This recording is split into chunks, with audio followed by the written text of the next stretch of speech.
दोस्तों, अगर आप हमारे चैनल पर नए हैं तो चैनल को सब्सक्राइब करते हुए साथ मौजूद बेल आइकन को प्रेस करके नोटिफिकेशंस को ऑन कर लें ताकि हर नए आने वाली वीडियोस की अपडेट आप तक पहुंच सके। तो चलिए वीडियो को शुरू करते हैं।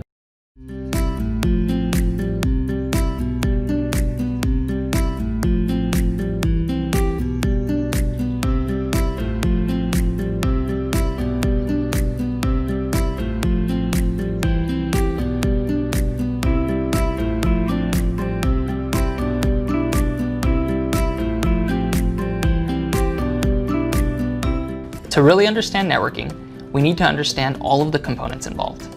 We're talking about everything from the cables that connect devices to each other to the protocols that these devices use to communicate. There are a bunch of models that help explain how network devices communicate, but in this course, we'll focus on a 5-layer model. By the end of this lesson, you'll be able to identify and describe each layer and what purpose it serves. Let's start at the bottom of our stack, where we have what's known as the physical layer. The physical layer is a lot like what it sounds. It represents the physical devices that interconnect computers. This includes the specifications for the networking cables and the connectors that join devices together, along with specifications describing how signals are sent over these connections. The second layer in our model is known as the data link layer. Some sources will call this layer the network interface or the network access layer. At this layer, we introduce our first protocols.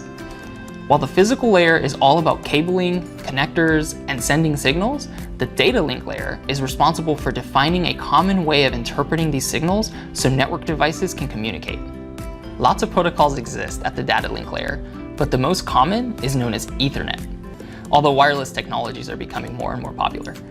Beyond specifying physical layer attributes, the Ethernet standards also define a protocol responsible for getting data to nodes on the same network or link. The third layer, the network layer, is also sometimes called the internet layer.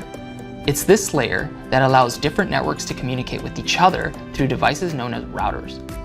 A collection of networks connected together through routers is an internetwork, the most famous of these being the internet. Hopefully you've heard of it. While the data link layer is responsible for getting data across a single link, the network layer is responsible for getting data delivered across a collection of networks. Think of when a device on your home network connects with a server on the internet. It's the network layer that helps get the data between these two locations. The most common protocol used at this layer is known as IP, or Internet Protocol. IP is the heart of the internet and most small networks around the world. Network software is usually divided into client and server categories, with the client application initiating a request for data and the server software answering the request across the network. A single node may be running multiple client or server applications. So you might run an email program and a web browser, both client applications, on your PC at the same time. And your email and web server might both run on the same server. Even so, emails end up in your email application and web pages end up in your web browser. That's because our next layer, the transport layer. While the network layer delivers data between two individual nodes, the transport layer sorts out which client and server programs are supposed to get that data.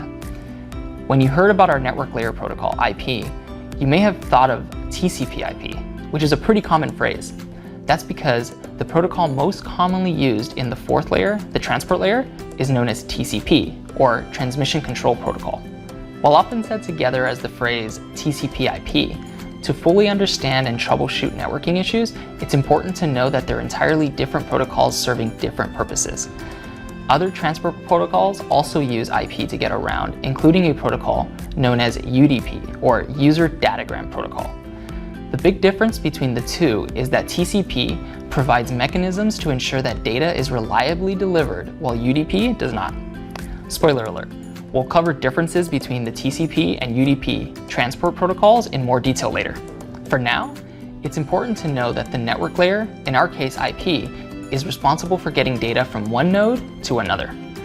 Also, remember that the transport layer, mostly TCP and UDP, is responsible for ensuring that data gets to the right applications running on those nodes.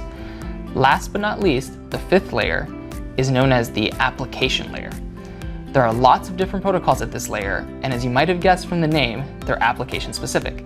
Protocols used to allow you to browse the web or send and receive email are some common ones.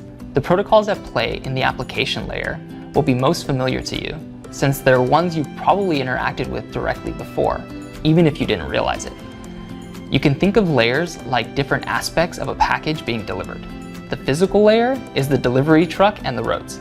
The data link layer is how the delivery trucks get from one intersection to the next over and over. The network layer identifies which roads need to be taken to get from address A to address B. The transport layer ensures that the delivery driver knows how to knock on your door to tell you your package has arrived. And the application layer is the contents of the package itself.